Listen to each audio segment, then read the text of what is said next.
Quando nós mais precisamos lavar as mãos, cerca de 35 milhões de brasileiros não têm água encanada em casa. No Recife, 14% dos domicílios não têm abastecimento de água, serviço que, como nós sabemos, é mantido como um monopólio estatal na maior parte do país. Se o Estado não consegue resolver, resta a sociedade tentar se virar. É o que o LIVRE está tentando fazer com a campanha Apoie uma Família, idealizada pelos associados Francisco Laion e Carla Falcão, ambos do nosso núcleo Pernambuco. Para conversar sobre isso, hoje eu estou acompanhado de Carla Falcão aqui no Livre Notícia. Bom dia, Carla. Bom dia. E aí, mano, como é que estão as coisas? Difíceis, né? Pois é, difíceis. Estou com esse cabelão aqui de quarentena, mas faz parte. E se você que está aí nos ouvindo, quem assistiu o vídeo, continue conosco, já se inscreva no canal, ative o sininho para não perder as notificações, porque mesmo em quarentena, com cabelo grande, nós continuamos produzindo conteúdo novo aqui para você, todos os dias de segunda a sexta-feira, sempre às 8 da manhã, com os principais destaques do dia para quem defende a liberdade por enquanto.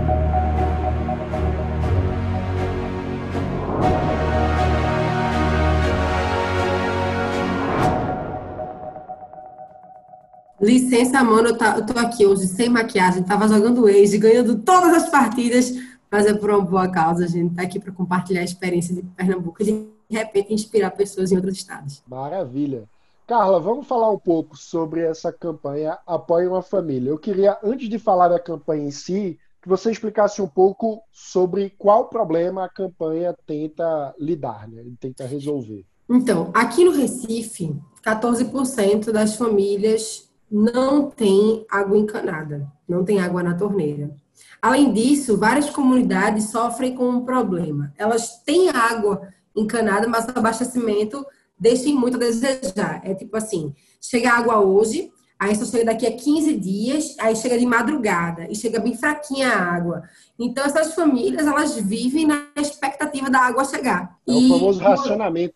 O racionamento aqui é realidade para muitas comunidades. E quando você vai para as cidades vizinhas, como Jaboatão, que é aqui do lado, 22% das famílias não tem água encanada. A situação é lamentável. Além de tudo isso, aqui em Pernambuco, 10% das pessoas vivem na miséria, ou seja, com pouco mais de R$100, né, por mês, e 40% vive abaixo da linha da pobreza, ou seja, com mais ou menos R$400 por mês.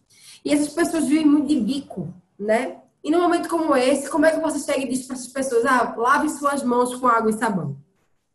Não tem como você pedir para essas pessoas seguirem as orientações mínimas. Para elas, ficar em casa significa passar fome. Para elas, ficar em casa não significa lavar as mãos. Então, tudo começou quando eu e Francisco assistimos uma reportagem de uma repórter muito boa aqui de Pernambuco, chamada Bianca Carvalho, que ela é especialista em bater de frente com o poder público e exigir o que as pessoas precisam lá na ponta, em que ela mostrava a realidade de uma dessas comunidades. E isso é muito diferente da minha vida, por exemplo. Eu cresci em Maranguape 2, né? Que é o antigo Minha Casa Minha Vida, eram as Coabs, né? E Maranguape 2 é um bairro do tempo da ditadura ainda. Pois é. E lá no bairro onde eu cresci, quando faltava água, era um caos. Porque ou a gente tomava banho de cuia, né? Banho com a cambuquinha dentro de casa, e quando acabava, ou era na bica do clube de mães, ou a gente tinha que ir até a sede da Compesa carregar água para levar para casa. Então, isso acompanha a minha infância. Eu sei como é difícil, mesmo tendo água na torneira, sofrer com racionamento.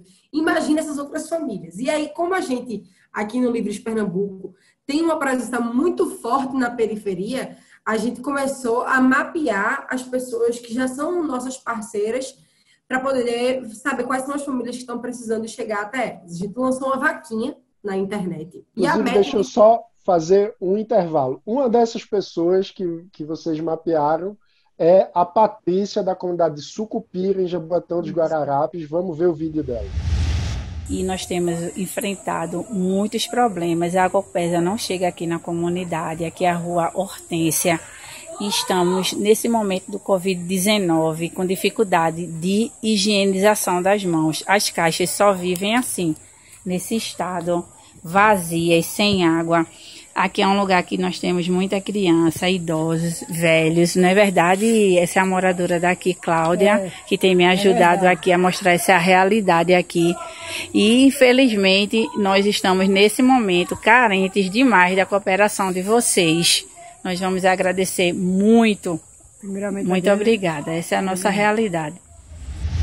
Além de Patrícia, a gente tem várias outras lideranças, como Carol, por exemplo, lá de Beberibe. A gente tem muitas lideranças femininas que nesse momento estão mostrando como elas são organizadas, engajadas e que são pessoas boas em resolver problemas, né? Para a gente estar sendo um orgulho trabalhar com elas. Tem Elza no Ibura também. E como é que está funcionando? Essas famílias, essas lideranças que a gente tem, né? Essas pessoas que a gente tem lá na ponta, cadastram as famílias por rua. Porque o caminhão-pipa não pode chegar numa casa nessa rua, depois ir para outra rua, porque senão encarecia muito o serviço. Então, a gente foi procurar pessoas dispostas a ajudarem os seus vizinhos mesmo. A gente, como todas essas que eu falei. E aí, elas vão lá, cadastram as famílias, e aí, quando for o dia do abastecimento, a gente vai estar garantindo todo o EPI para essas pessoas, para elas estarem levando os materiais. A gente está... Esses são os equipamentos de proteção, né? Isso, álcool em gel, luvas e máscaras. Isso é o que a gente está focando nesse momento.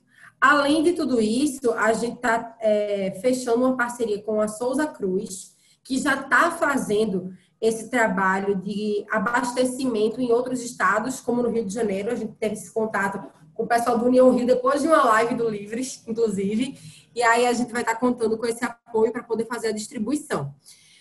A gente lançou uma vaquinha na internet e a nossa meta era em 15 dias arrecadar R$35 mil. E aí a gente, com isso, levando em consideração o custo de abastecimento, água, enfim, tudo, a gente conseguiria atender 600 famílias, cada uma com 1.000 litros de água e um kit básico de alimentos e materiais de higiene pessoal. Ocorre que a gente, depois que começou a corrente do bem, um negócio incrível, a gente vai conseguir levar 1 milhão de litros de água e mais de 3 toneladas de alimentos. Então, a expectativa é que já nessa semana a gente comece a fazer as distribuições. Só que, mano, uma coisa que eu acho que é importante a gente trazer nesse momento é que, ok, agora a gente vai levar água. E daqui a 2, 3 semanas, quando essa água acabar? Por isso, a gente está tendo cuidado de cadastrar todas as famílias, para caso a quarentena se estenda, a gente fazer uma nova campanha e chegar até elas. Mas beleza, depois, o Covid foi embora, se Deus quiser, a gente vai estar lá com essas famílias continuando sem água. Então, a gente já está estudando aqui, inspirado numa liderança lá de São Paulo, do Renova BR, né, que eu sou líder Renova BR, fui monitora da última turma, e a gente teve uma aluna que no projeto Renovar o Brasil, que para quem não sabe, é um projeto de engajamento cívico por mudanças efetivas, mudanças perenes, mudanças duradouras nas suas comunidades. Essa aluna do Renova levou água encanada para várias famílias de um bairro. Então, ela cuidou de toda a parte de logística, de engenharia e tudo mais, e o trabalho da Companhia Pública de Saneamento foi só ligar. Então, a gente já está estudando isso, porque, assim, ok, a caridade é uma coisa boa, mas a gente não quer que essas pessoas dependam da gente. A gente quer que elas possam ser autônomas. E a gente defende a liberdade e defende isso para as pessoas, né? Com certeza. E aí eu acho que não tem como a gente não falar sobre a situação dessas empresas estatais de saneamento e abastecimento d'água. O que você acha delas? Primeiro, assim, já tem um problema que o atual sistema permite que as estatais contratem terceirizadas e executem serviços sem estabelecer metas, sem estabelecer prazos, sem estabelecer critérios efetivos de avaliação do que é entregue para as pessoas. Então, o que é que a gente dá? A gente dá um cheque em branco para essas empresas. O resultado é um desperdício de água absurdo. Né? A cada 100 mil litros de água aqui em Pernambuco que são abastecidos, a gente tem um desperdício de 39%. 39% de desperdício de um dos bens mais preciosos que a humanidade tem, que a Terra tem, que é água. Água potável. Então, assim, eu acho que a gente já tem avançado bastante. Só para falar uma coisa, porque esse dado que você traz significa que a quantidade de água desperdiçada é mais do que o dobro suficiente para abastecer a quantidade de famílias que não têm água aí, né? Porque Sim, sim. 14% não tem água e 40% da água que sai das torneiras é desperdiçada. Então, enfim, é Pois é, triste. e aí eu acho que a gente tem avançado muito em todas as discussões do novo marco de saneamento. Eu acho que a gente realmente tem que caminhar para uma abertura de mercado, porque eu acho que com mais concorrência e quando a gente estabelece padrões mínimos de avaliação de qualidade, a gente consegue, de fato, cobrar, seja das empresas públicas ou das privadas que vão operar o serviço. O Livres, como você vem acompanhando aqui no Livres Notícia desde o ano passado, tem participado ativamente das pressões no Congresso Nacional pelo avanço mais rápido possível do novo Marco Legal de Saneamento, que já foi aprovado na Câmara e agora segue em avaliação no Senado Federal. Carla, e quem quiser acompanhar o trabalho e se manter participando, ajudando nessa campanha e nos próximos passos que vão vir, especialmente nessa outra campanha para uma mudança estrutural nessas comunidades, como é que pode fazer? Primeiro, eu acho que assim, quanto mais a gente arrecadar, mais famílias vão ser beneficiadas. Então, se você que está assistindo a gente não doou, o link da vaquinha acho que vocês podem disponibilizar aí, né? E também está em todas as redes do Livres. Essa vaquinha ela vai continuar aberta nos próximos 7 dias, que a gente espera de fato atender ainda mais famílias. A gente estava inicialmente pensando em Recife, Olinda e Jaboatão, mas já tem gente de Paulista procurando a gente, de outras cidades vizinhas.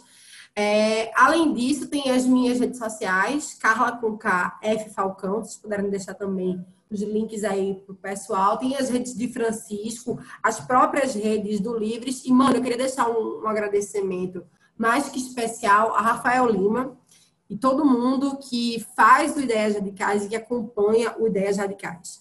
Eu acho que eles são, acho não, né? Tenho convicção e a felicidade de compartilhar que eles são grandes parceiros nossos em vários projetos. Né? Quando o Rafael e o Ideias Radicais entra, a gente começa a crescer nas nossas campanhas e começa a atingir os nossos objetivos e fazer mudanças efetivas. Então, acho que, assim, o movimento liberal, eu digo isso como uma jurássica, né, mano? A gente está no movimento liberal há muito tempo. Eu vejo que quando a gente se engaja genuinamente, a gente transforma a vida das pessoas. A gente fica muito em discussão de internet, mas quando a gente se dá a chance é nossa, né? Quando a gente se dá a chance de mostrar que a livre iniciativa, ela não é só um discurso, que a livre iniciativa deve ser uma prática, e a livre iniciativa, ela tem que estar vinculada com uma coisa básica para quem é liberal, que é respeito à liberdade do outro. E saber que quando o outro está passando fome, o outro não tem liberdade. Quando o outro não tem como tomar água, o outro não tem liberdade. Para a gente garantir que o outro tenha liberdade política, liberdade de ação econômica, a gente tem que garantir que esse outro possa sobreviver. E acho que quando a gente vai lá e coloca a mão na massa, a gente tem resultados incríveis. Foi assim que em um mês, gente, a gente reformou uma escola comunitária que estava prestes a desabar no Chile. E mais uma vez, Rafael Lima, o pessoal do Ideias Radicais, comprou essa briga com a gente, a turma do Livres Pernambuco comprou essa briga com a gente. E assim, eu acho que a gente precisa sair da bolha. A gente tem uma bolha liberal. Eu digo isso como aquela liberal que cresceu na favela e que é liberal porque o Estado falhou para a gente como eu. Né? Eu acho que quando a gente sai da bolha, quando a gente se conecta com o mundo real, quando a gente se coloca à disposição de servir um pouco ao outro, quem ganha não é só o outro, não, gente. É a gente. Porque é que nem aquele filme Efeito Borboleta, né?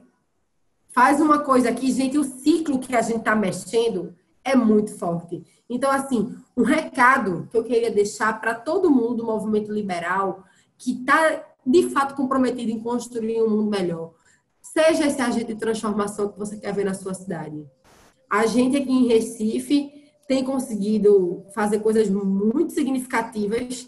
A gente conseguiu derrubar o aumento do auxílio alimentação dos vereadores. A gente trabalhou no front pela regulamentação dos aplicativos de transporte. Inclusive, a gente sofreu ameaça de morte, a gente sofreu perseguição, mas Hoje, quantas famílias, graças à ação do Livres, que começou nas cidades, hoje não conseguem seu sustento através dos aplicativos. Verdade. Não Lembrando é que isso? estava Então, assim, fazendo uma referência a uma ação judicial, além do ativismo do Livres, por todo o Brasil, inclusive em Recife, uma ação judicial que o Livres levou ao Supremo Tribunal Federal já há alguns anos atrás e que garantiu que era inconstitucional as tentativas de proibição do Uber, portanto, garantindo que o Uber seja o Uber e todos os demais aplicativos, né? Uber a gente fala aqui como uma metonímia para todos os aplicativos de transporte e de economia compartilhada. Carla, sensacional o seu depoimento. Eu acrescentaria que quando a gente ajuda o outro a desenvolver o potencial dele, a gente está com isso aumentando o potencial de toda a sociedade, do mundo inteiro, e a gente pode desfrutar de mais potencial, né? Então, quando o outro fica mais rico, nós também ficamos. Então, isso é uma corrente do bem aí que a gente precisa tirar do discurso e botar na prática, como você vem dizendo, né? Muito e obrigado assim, e parabéns dando pelo licença rápido, só trabalho. para terminar, acho que assim, gente, caridade é massa. A gente vai ali, ajuda aquela pessoa naquele momento que está com fome precisa comer agora. Só que essas pessoas, elas precisam de autonomia. E autonomia a gente constrói não é só com caridade, não. É com oportunidade. E a oportunidade a gente constrói indo lá e garantindo que aquela pessoa tenha acesso ao básico para que ela possa trabalhar as potencialidades dela. Então, a gente, enquanto movimento liberal, que quer que mais pessoas tenham oportunidade, a gente tem um dever. A gente tem o dever de agir. A gente aqui no Brasil teve a experiência com Joaquim Nabuco, com Maria Amélia de Queiroz, com Dona Olegária Mariano, e com tantos outros abolicionistas que foram lá. Alguns colocaram a sua vida em risco, como foi Frei Caneca, que perderam a sua vida, como foi Frei Caneca. Outros eram aristocratas, viviam no maior conforto do mundo, mas bateram de frente com as instituições, como foi Joaquim Nabuco. Outras que eram mulheres e que eram subjugadas simplesmente por serem mulheres, foram lá, elas iam fazer quermesses para poder comprar cartas de abolição, elas faziam alfabetização de escravizados, depois que eles eram libertos, procuravam trabalho para eles. Então, assim, a gente tem um legado que nos honra. Deixar um legado que honre as próximas gerações de liberais está nas nossas mãos. Então, por favor, você que é do movimento liberal, tenha amor pela liberdade alheia. Coloque a mão na massa pela liberdade alheia. É esse o recado que eu queria deixar. É isso aí. Então, participe da campanha. O link está aí. Apoie uma família. Ajude a ampliar essa corrente. O Livres, após essa conclusão da campanha em Pernambuco, vai levar a campanha para outros estados. Então, continue acompanhando o nosso trabalho nas redes sociais, sempre em @eusolivres. E também seja parte você também do Livres, entrando no nosso site, eusolivres.org/participe, você preenche o cadastro, se associa e começa a fazer parte desse time de quem defende a liberdade por inteiro. Carla, muito obrigado. Falar contigo é sempre uma inspiração. Tamo junto, mano. E você foi meu professor, né? Então, se hoje eu tenho dimensão de que o que eu era se chamava liberal, é muito por causa de Mano, que foi uma referência e continua sendo uma referência para mim. É isso. E não se esqueçam, hoje, mais tarde, às 19 horas, nós vamos estar numa live aqui no canal. Inclusive, Carla se referiu à live da semana passada sobre a sociedade civil ativa no combate ao coronavírus. Ela está disponível aqui no canal. Se você ainda não assistiu, você pode assistir. Foi muito inspiradora. E hoje à noite, às 19 horas, nós estamos ao vivo mais uma vez. Dessa vez com os economistas Thomas Conte e Pedro Fernando Neri, que são dois economistas brilhantes. A gente vai conversar sobre os desafios para superar essa crise no Brasil e no mundo. A gente espera contar com a sua companhia. Para além disso, não esqueça, deixe o seu like no vídeo, se inscreva no canal e ative o sininho para não perder as notificações, porque de segunda a sexta-feira a gente traz para você os principais destaques do dia para quem defende a liberdade por inteiro. Obrigado e até amanhã.